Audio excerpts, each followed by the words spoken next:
All right. As you are comfortable, grab a seat. Grab a seat as you are comfortable. If you're still coming in, the front row on my left side is wide open.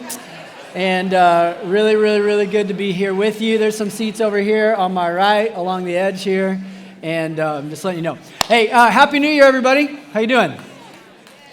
Wow. Starting off strong. Thanks. Really grateful that you are here with us at SLO City on the first Sunday of 2024. I cannot believe it's 2024. Does anyone remember 1999 moving into the year 2000 where we thought money was going to be shooting out of ATM machines, all the computers, and it's 2024 now. We made it. How many of you were not alive in the year 2000? Okay, yeah.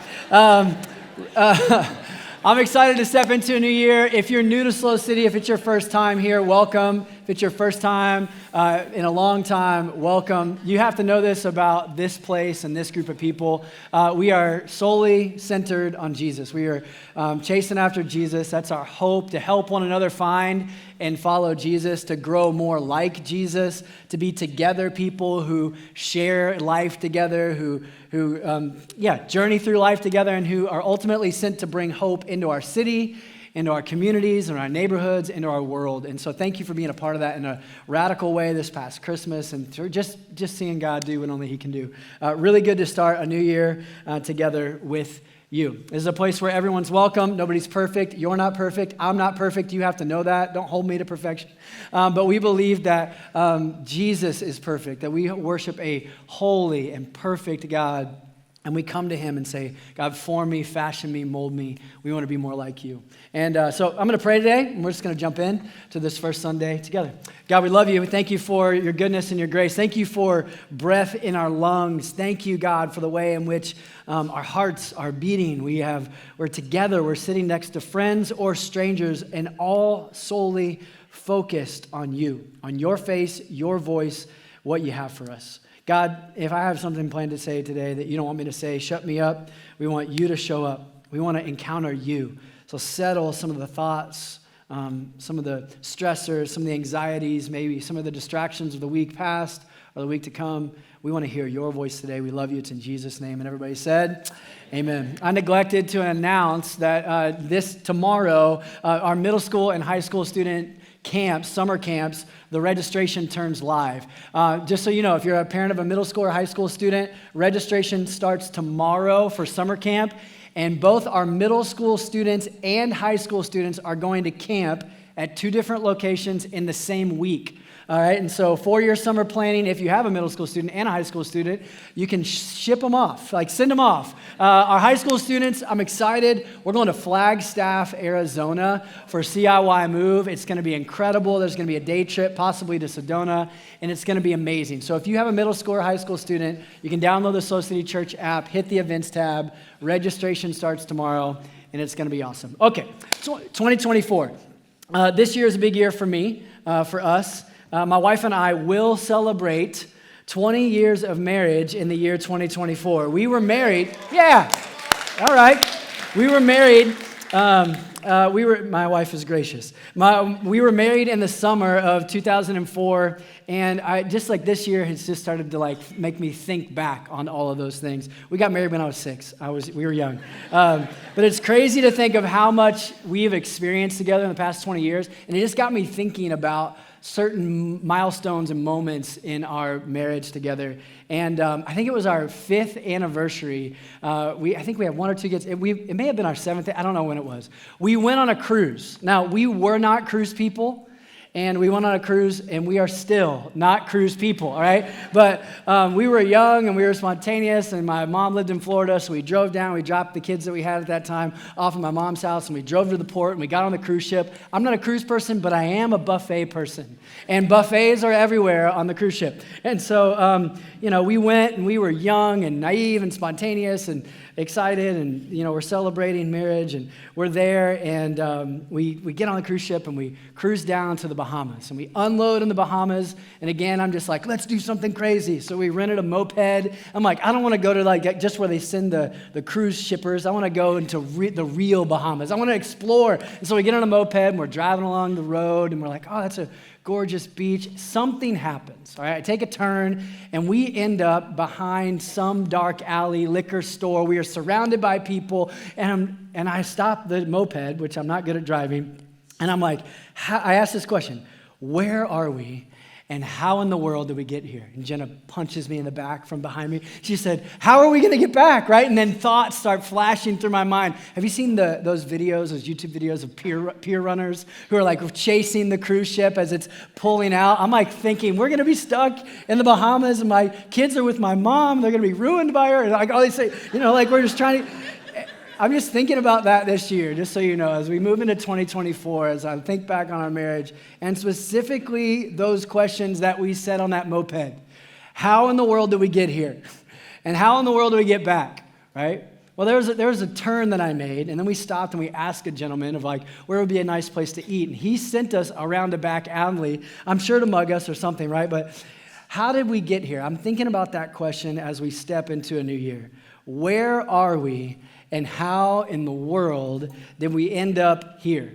You see, New Year's Eve hits, and all the ads come with it. All the ads flood our feeds and flood our screens and flood everything of how to get back to the body that you always wanted, how to get the life you always wanted, the romance that you desired and deserved, the happiness that you deserve, getting back to a form or a version of you that you want to get back to, or that you've never even attained, but you want to get to. Why this time of year are we inundated with all of these ads, all of these quick fixes? Because many of us, if we're real, we ended last year saying, how did I get here? How did I end 2023 so stressed? How did I end this year so tired? Why were we so busy? How do we get there? How do we get this out of shape, or this lonely, or this empty, or this angry? Who even am I right now? Where am I? And how do I get back to the place where I want to get back to? How do I feel again? How do I experience something good, something real, something life-giving? What is the way back to real life? And if you ended last year maybe asking some of those questions, how did I end up here? You're not alone. I've been there too. Me too. And I'm excited to start a new series called The Way Back to You, where for the next 4 weeks, we're going to look at the life of Moses. And we're going to journey through his struggle and discovery of a sense of identity, his struggle with connection and trust and purpose, and see how the Lord meets him and invites him and meets you and I and invites you and I on a road back to a life in the Lord. So today, we're going to start way back in the scriptures in the book of Exodus. And we're going to open up to the book of Exodus. We're going to read a bunch of scripture early and just kind of set the scene for what we're going to navigate the next 4 weeks together. And some of our together nights, if you want to register for those, we'll kind of piggyback, go a little bit deeper dive on some of the things that we're going to talk about on Sundays. But Exodus 1 sets the scene of the world back then that we're going to see Moses step into. So I just want to set some context here. Exodus chapter 1, verse 8. If you have a Bible, you can open up that Bible and read it with us, or you can download the SLO City Church app. There's a Bible within the app. There's a Bible on the Bible app on your phone, YouVersion. Exodus chapter 1, verse 8 says this. It says, a new king to whom Joseph meant nothing. Now, really quick, this is Joseph and the coat of many colors. This is Joseph, who was thrown into a pit, sold into slavery, ended up in Potiphar's house, ended up in a prison, and then ultimately rises to a place of authority in Egypt and saves a ton of people through famine. But a new king steps into power in Egypt, and Joseph means nothing to him. So he comes to power, he forgets God's faithfulness, and in verse 9, he says, look, he said to his people, the Israelites have become far too numerous for us. Come, we will deal shrewdly with them, or they will become even more numerous, and if war breaks out, they'll join our enemies, fight against us, and leave the country. So they put slave masters over them to oppress them with forced labor, and they built Pithom and Ramesses as store cities for Pharaoh. But the more they were oppressed, the more they multiplied and spread. So the Egyptians came to dread the Israelites, and they worked them ruthlessly. They made their lives bitter with harsh labor in brick and mortar and with all kinds of work in the fields. In all their harsh labor, the Egyptians worked them ruthlessly. The king of Egypt said to the Hebrew midwives, when you are helping the Hebrew women during childbirth on the delivery stool, if you see the baby is a boy, kill it. But if it is a girl, let her live. But the midwives feared the Lord, and they would not do what Pharaoh asked. So, verse 22, Pharaoh comes out with an edict. He gave this order to all his people. Every Hebrew boy that is born, you must throw into the Nile River, but let every girl live. This is the world back then. This is setting the stage. This is the reality of that time. It was a time of brutality and ruthlessness, nervousness and unknowns. There is fear and affliction and a sense of desperation because the government, and specifically Pharaoh, has ordered that all male children be thrown into the river. And it was into this devastating, desperate, anxious world that a young Hebrew boy was born who will take the name Moses. And we're going to read about Moses and his upbringing here in a minute. Exodus chapter 2, verse 1 through 10. It says, now a man of the tribe of Levi married a Levite woman, and she became pregnant and gave birth to a son. And when she saw that he was a fine child, she hid him for 3 months. But when she could not hide him no longer, she got a papyrus basket for him and coated it with tar and pitch. Then she placed the child in it and put it among the reeds along the bank of the Nile. She's doing what she's told in a loving way. His sister stood at a distance to see what would happen to him. Then Pharaoh's daughter went down to the Nile to bathe, and her attendants were walking along the riverbank. She saw the basket among the reeds and sent her female slave to get it. She opened it and saw the baby. He was crying, and she felt sorry for him. This is one of the Hebrew babies, she said. Then his sister asked Pharaoh's daughter, shall I go and get one of the Hebrew women to nurse the baby for you? Yes, go, she answered. So the girl went and got the baby's mother. Pharaoh's daughter said to her, take this baby and nurse him for me, and I'll pay you. So the woman took the baby and nursed him. When the child grew older, she took him to Pharaoh's daughter, and he became her son. She named him Moses, saying, I drew him out of the water. You following all that? So to recap, a young Hebrew boy was born and hidden so that he would not be killed. So when they couldn't hide him any longer, they put him in a basket in a river and devised this plan. They floated him towards the palace where the daughter of the man who ordered babies to be killed found the baby and took pity on the baby, wanted to raise this baby as her own, but couldn't nurse the baby. So she found a woman who just so happened to be the baby's actual mother, who then, when the boy was old enough, gave the baby to the daughter of Pharaoh and moved into the household of Pharaoh to be raised by his daughter. She named him Moses. Following all that. This, for a kid, had to be difficult. This, for a child, had to be a little bit confusing. There had to be some internal conflict happening in this young child and some complicated realities. One of my former students was born in Russia. His parents were devastatingly poor, lived in severe poverty, so they took him to a Ukrainian orphanage that could feed him. An American couple came to that orphanage, and this young boy, who was 6 at the time, was adopted by this American couple. And he moved to the United States, where he lived in prosperity. There was food on the table. He had his own room.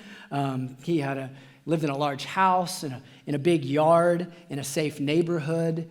And when he started to get older, you kind of saw him fleshing out all of the complicated nature of his upbringing. I remember sitting with him at a Starbucks when he was 17, and he's trying to articulate in many different ways, with many different behaviors, how challenging that reality was for him. His Russian parents, he could see their faces, and he remembers moments from his childhood, and yet he's grateful for the kindness of his adopted parents, and he has these two worlds and these two memories, and all of this internal conflict arose, and things got really, really, really challenging.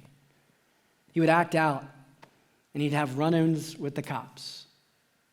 And then he'd repent, and he'd be sad, and he'd be regretful, and he'd be remorseful, and relationships were hard. And he was trying to figure out how to trust people and trying to figure out this sense of identity within him and confidence and purpose. And he was just confused and conflicted. Moses grew up in Pharaoh's home, and yet he was a Hebrew. He was raised up in the palace with prosperity all around him, and yet saw and knew the oppression. It's most likely that he knew his mother, that he knew where she lived. And so there's these dual realities happening where he's experiencing riches and power of the palace, and then seeing poverty and brutality and hard labor and abuse all around him. And it caused him to be conflicted and confused. He sees all this happening around him. And all of this stuff starts to happen within him. I'm sure there was a desire to make a difference, a desire to lead some kind of change, to right some wrongs. But who even was he? Was he a Hebrew or was he an Egyptian? Where even was he? What was he able to do? Where did he actually belong? What was he going to do with his life? Maybe you can resonate with some of the dysfunctional family dynamics that Moses encountered. Maybe you come from some dysfunction. You're not alone in this room. Maybe dysfunction has found its way into your current reality, into your present moment. Or maybe your functions are fine. Maybe you're functioning at a high level and you're going like, I feel pretty good. Whatever your level of function or dysfunction, I'm sure you have felt confused and conflicted at some point in your life about your life. Asking, who even am I? What am I even doing? Struggling with these internal questions and conflict and frustration and confusion. Have you felt that before in your life? You feeling that today? Can I ask you, where do all those feelings, all those questions, where does all that go? What do you do with all those feelings and pressures and tensions and desires and emotions? Have you handled them well? Or have you been handled by them? Have they handled you? Throughout my life, I've found that suppressed emotions will always come back to surprise you or bite you. When we sweep things under the rug and just shove it down deep, and it always comes back and grows into this monster that surprises you in times and in spaces and in places where you're not looking for it to come back up. All those suppressed emotions go somewhere, and they usually come back to surprise you and come back to bite you. It was true for Moses. That confusion and that conflict was down deep. It went somewhere, and it exposes itself in anger and a desire for acceptance.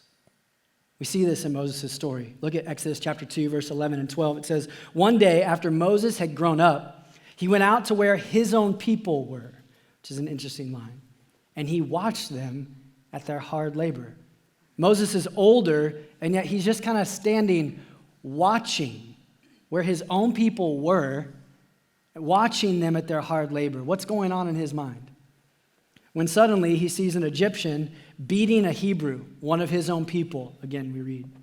Looking this way and that, seeing what's happening, the injustice in front of him, and seeing no one is looking at Moses, he turns and he kills the Egyptian and then hit him in the sand. There's this moment in Moses' life where all this unprocessed stuff surprises him. He gets really angry about the injustice in front of him. He's really conflicted and confused, and it just unleashes on this man. He kills him, and then what does he do? He suppresses that man. He hides him in the sand too. He sweeps him under the rug. He buries him in the sand like, I've done nothing. His anger unleashes. Moses, I think, has some things going on beneath the things. He has some things happening beneath the surface where all these underlying realities are happening inside of him. There's this desire to help. There's identity issues. There's suppressed feelings. There's anger. And then he just unloads. The next day, verse 13, after killing a man and hiding him in the sand, he saw two Hebrews fighting. Again, he's out watching his own people with this sense of desperation to be accepted or belong or make a difference. And then he asks one of them, why are you hitting your fellow Hebrew? Again, he's out and he sees their anger being taken out on each other, and he's like, oh, I can help. I'm one of them now. Like, I acted in anger too. I'm one of them now. I can be a part of it. Can't we all just get along? Why are you acting like that? He's trying to be one of them. He has this desire for acceptance. Verse 14. The man said to him, who made you ruler and judge over us? Moses says, why are you hitting your fellow Hebrew? Well, who made you ruler and judge over us? Are you thinking of killing me as you killed the Egyptian? Then Moses was afraid and thought, what I did has become known.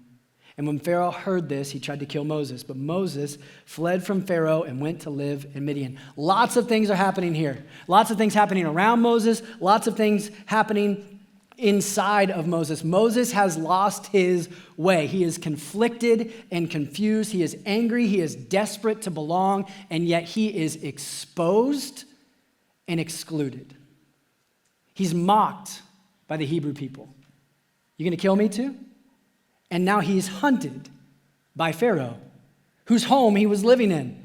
Now he has nowhere to belong. So what does he do? He runs and he flees and he winds up in the desert in a place called Midian, alone, sitting at a well, where he settles there in the middle. Not where he was, not where he wants to be, right there in the middle. Eventually he meets someone, he marries someone, he learns to shepherd sheep. And there, for year after year, decade after decade, he wrestles and he wanders. He wades through all the pain, all the confusion, all the feelings of shame and guilt and fear and hurt and loneliness and frustration. And he has to ask that question. How did I get here? How did my life get to this point? Where even am I? We read that Moses' wife has a child in Exodus chapter 2, verse 22. It says, Zipporah gave birth to a son, and Moses named him Gershom, saying, I have become a foreigner in a foreign land. I'm saying Moses is struggling a little bit. Moses is watching everyone, is wandering through the desert, and then he has a child and he names him Gershom, right? Don't do that. What does Gershom mean? It means to abide as a stranger, to drive or cast out. Why'd you name your kid Itchy? Well, because I have dry skin. Why'd you name your son Desolate? Because I'm dead inside, right? Who does that? No one does that. Moses did that. He's in this place where he feels so driven out, cast out, excluded, a stranger, a foreigner, forgotten in a foreign land, so much so that he names his own son Cast Out One. And he spends decades there with lots and lots and lots of time to think.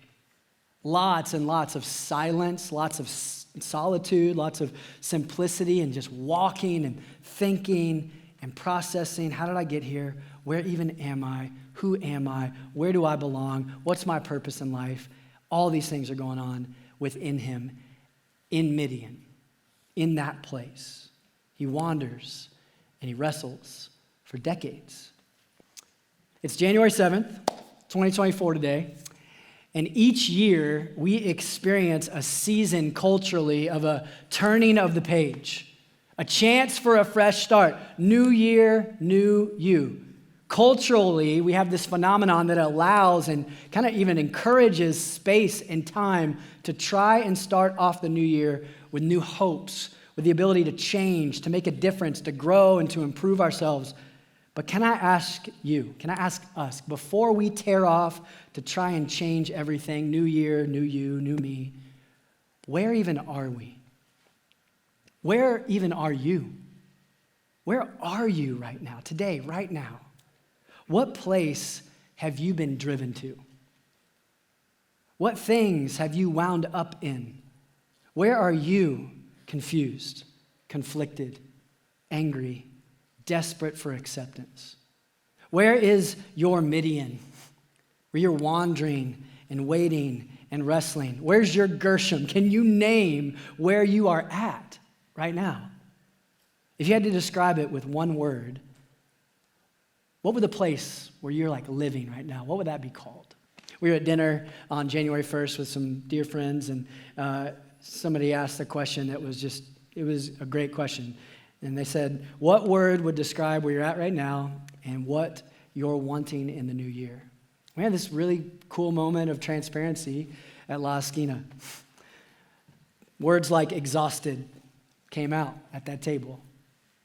Words like unsettled came out. Words like course correction, it's 2 words, but it has a hyphen, so it's 1. Course correction came out. Dislocated came out. Alignment came out. And this was a beginning of a powerful conversation I've just been thinking on ever since.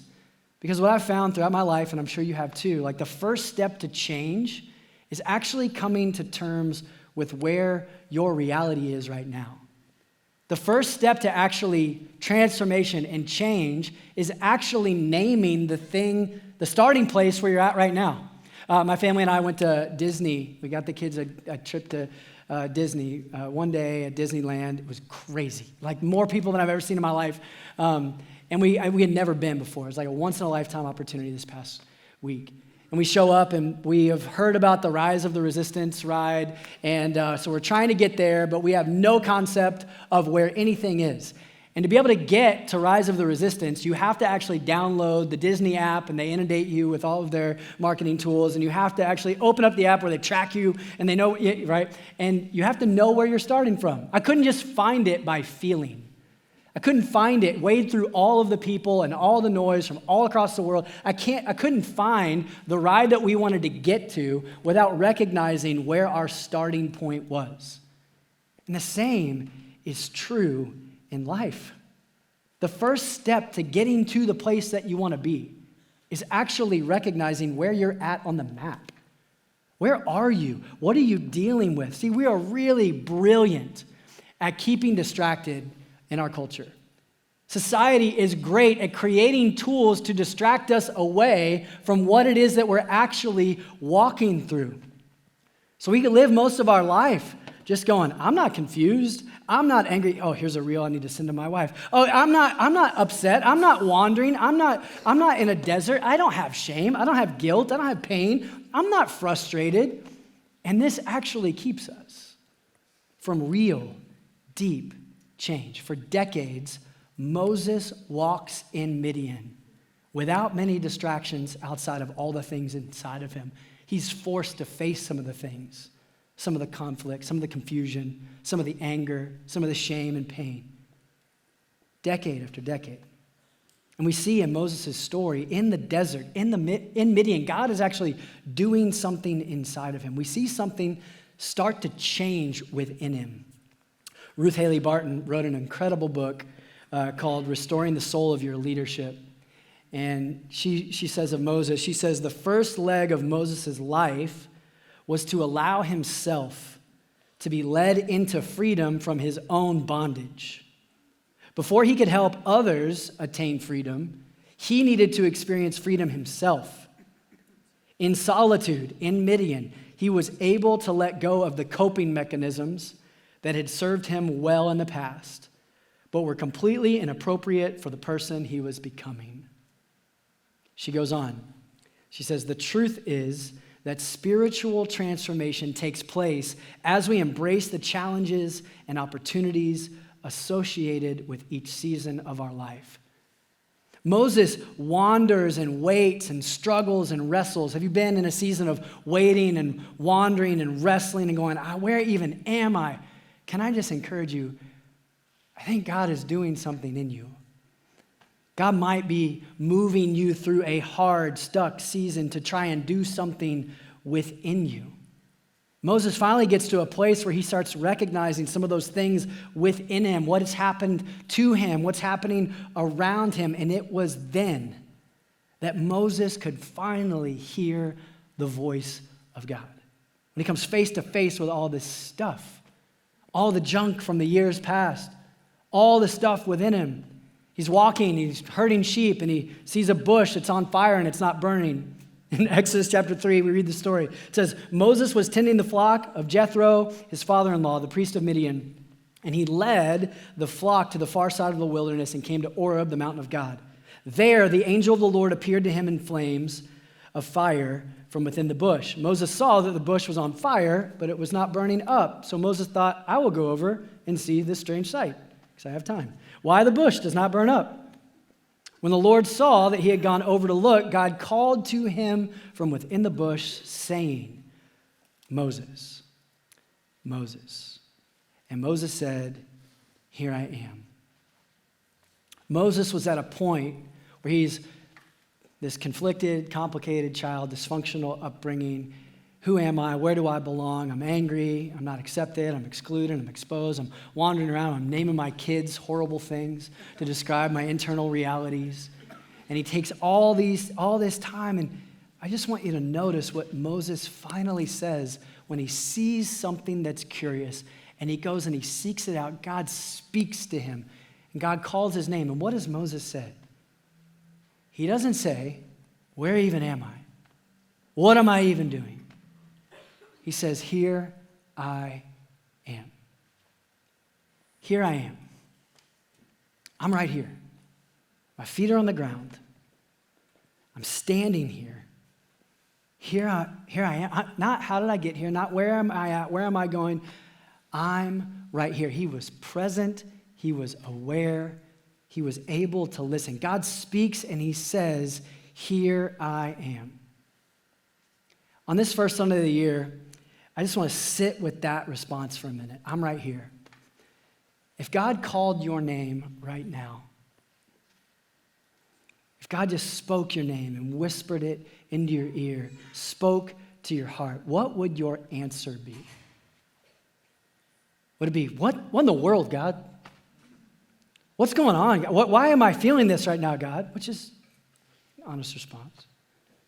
Moses says, here I am. Would it be, I'm right here? There is power in just saying, here I am. I am right here, going through a disappointing stretch of life, God. I'm right here. I'm right here. I'm right here, God. I'm dealing with my past, and it is not fun, but I'm right here. I'm right here struggling to know who I am, struggling to know purpose. I'm right here in the middle of, I'm not where I want to be. I'm not where I started. I'm right here. I'm not where I thought I would be at this point in my life. I'm right in between. I'm right here, God. I'm bored. I'm angry. I'm burnt out. I'm tired. I'm left out. I'm tapping out, God, but I'm right here. Where are you? If God spoke your name, do you know where you are today? Could you say, I'm right here? See, God calls Moses' name, and he calls your name. Why? Because he wants to find Moses right where he is and lead him into something new. And he calls your name to find you right where you are and lead you and I right into something new. This has always been the heart of the Father, to call our name, to find us, to call us back, to bring us back close to him, and then to lead us into something new. We see God call the name of Abraham. God called Jacob. God called Samuel and Isaiah and Ananias. Jesus, who was fully God and fully man, calls the name of Zacchaeus, this great sinner. He sees him right where he is. He's in a bad way. He's wealthy but corrupt. He's empty and stuck. And then Jesus says, I want to do something new in your life. Where are you, Zacchaeus? I'm right here, and I need to make some things right. Jesus walks through town and he calls the name of a woman. He calls her daughter. She's been dealing with this issue with blood her whole life, decade after decade. And Jesus calls her name right where she is and walks healing into her reality. Jesus calls the name of Peter after Peter has blown up his life. He's denied Jesus. He's been a hypocrite. And Jesus shows up on the shore and he says, Peter, I know where you are. I see where you are. Do you? And he says, do you love me, Peter? I know you failed, but do you love me? See, time and time and time again, we see that God is the God who calls your name right where you are and waits for your response. God is the God who calls your name right where you are and waits for your response. And our tendency in 2024 America is to be distracted away from hearing God's voice and to be distracted away of going, I'm over here. I'm thinking about all these things. I'm thinking about politics. I'm thinking about schools. I'm thinking about my kids. I'm thinking about money. I'm thinking about finances. I'm thinking about all these different things. But God is waiting for you just to go, I'm right here. Here I am. Would you be honest today? Aware, not distracted. Imperfectly present before God. The first step to change is coming to terms with your reality right now. So could you fill in the blank? If God spoke your name, could you say, I'm right here, and fill in the blank? Where are you? See, it's when Moses finally gets to a place where he says, here I am. I know I'm taking some liberties here, but I wonder if that bush had been burning for a long, long time, waiting for Moses to get to a place where he wasn't distracted and where he was honest about where he was. It's probably not true, but what if it was? Moses finally inquires, he hears God's voice, and he says, I'm right here. This is what I'm dealing with. And then what happens? God says, take off your shoes, Moses. Take off your sandals, for the place where you are standing is holy ground. Then the Lord said, I am the God of your father, the God of Abraham, the God of Isaac, and the God of Jacob. Moses has found himself waiting, wandering, struggling, walking through all of this stuff within him. He has lost himself, but he has found the presence of God as he has said, here I am. And the good news of this first Sunday in a new year is that you and I can know a holy ground kind of moment today. We can know the presence of God in your life today. A holy ground moment for you and I today. Why? Because of Jesus. Jesus, who steps in, comes calling our name, comes looking for us, and has made a way for you and I back to the Lord by ushering in truth and love and mercy and grace. He speaks our name and he waits for our response. He takes the cross and ushers out forgiveness and grace and power and says, your name and my name, and waits for our response. Would it be today? Here I am, Lord. Would you encounter the presence of God, the holy, mighty, almighty presence of God today just by saying, God, I'm not perfect, but I am imperfectly present. And I want to know your presence by just saying, here I am. Would you call on his name? And if you respond to the voice of God today, you will find mercy. You will find power. You will find grace. You will find healing. You will find saving. And he will lead you and I into something new. The way back starts with saying, here I am. Jesus, would you help us to come to you today, this first Sunday of the new year? We've got 51 Sundays left. And would you help us to approach this new start, this new year, this new us, by first acknowledging where our starting point is. By saying, I'm right here, God. I've got all this stuff. I've got all this baggage. I've got all these questions. I've got all these doubts. I've got all this frustration. I've got all of this stuff. But here I am. I'm listening. I am imperfectly present, desperate for your presence. Would you help us, God, to respond to your voice by simply but powerfully saying, here I am. We love you, Jesus.